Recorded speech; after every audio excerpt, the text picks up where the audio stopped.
یمن خطہ خلیج کے ایک اہم ملک جو عرصہ دراز سے ایران نواز حوثی باغیوں کے انسانیت سوز ظلم و ستم کا شکار ہے، جس وجہ سے یمن کی آدھی سے زائد مسلمان آبادی سخت قحط کا شکار ہے۔ جنگ کی وجہ سے بھوک و افلاس مزید بڑھنے کی وجہ سے قحط اور شرح اموات میں مزید اضافے کا خطرہ ہے۔ واضح رہے کہ انسانی حقوق کے اداروں کے مطابق یمن دنیا کے ان مظلوم ممالک میں سے ایک ہے جہاں پانی سمیت خوراک کی قلت کی حد تک قحط ہے، اور حیرت انگیز بات یہ بھی ہے کہ مظلوم یمنی مسلمانوں کو یہ بھی معلوم نہیں ہوتا کہ اگلے وقت کا کھانا ان کو اگر میسر آئے گا بھی تو کن ذرائع سے میسر آئے گا۔ بہرحال انسانی بنیادوں پر جاری کوششوں کے باوجود یمن کو حالیہ بحران سے نکالنے کے لیے اگر کوئی بڑا اور اہم قدم نہ اٹھایا گیا تو اس حد تک بھی قحط ضرور آ سکتا ہے کہ بڑے پیمانے پر یمن میں غذائی قلت کی وجہ سے اموات کا شدید خطرہ ہے، کیونکہ یمن میں غذائی قلت خطرناک شرح سے بڑھتے ہوئے بھوکے پیاسے اور بیمار یمنی مسلمانوں کو موت کی جانب لے جا رہی ہے۔ بلا شبہ یمن میں قابل علاج بیماریوں کے علاج معالجے کی سہولیات نہ ہونے کی وجہ سے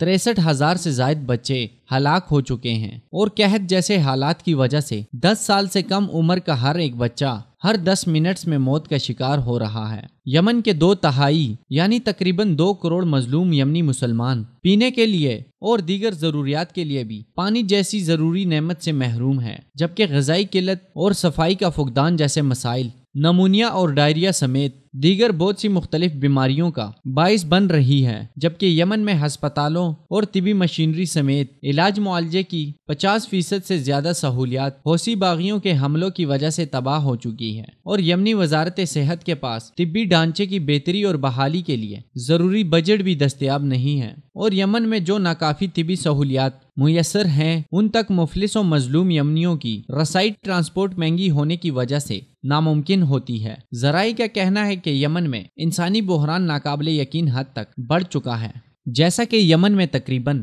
27 ملین یعنی 3.25 کروڑ کی متاثرہ آبادی میں سے 2.25 کروڑ سے بھی زائد مظلوم یمنی مسلمانوں کو مختلف امداد کی اشد ضرورت ہے، جبکہ ان میں سے 3.3 ملین یعنی 33 لاکھ مظلوم یمنی مسلمانوں کو سخت غذائی قلت کا سامنا ہے۔ بہرحال یمن میں ہر لحاظ سے بحران کی شرح حیران کن اور افسوسناک ہے۔ ویسے تو یمن میں کچھ تنظیمیں اپنی مدد آپ کے تحت ملک کو بحران سے نکالنے کی کوششیں کر رہی ہے، جبکہ دوسری طرف انسانی حقوق کے اداروں نے انسانی برادری سے یمن کے لیے 2.1 ارب ڈالرز کی امداد کا جو تقاضا کیا ہے وہ یمن میں قحط اور بیماریوں سمیت جن بحرانوں کو مد نظر رکھ کر کیا گیا ہے ان بحرانوں میں پانی، صحت و صفائی، پناہ گاہیں، تعلیم اور خوراک کے مسائل شامل ہیں۔ ذرائع کے مطابق تقریباً ایسے 20 لاکھ بے گھر IDPs بھی یمن میں خصوصی توجہ کے متقاضی ہے، جن کے گھر ایران نواز حوثی باغیوں کے حملوں سے تباہ ہو چکے ہیں۔ واضح رہے کہ سعودی عرب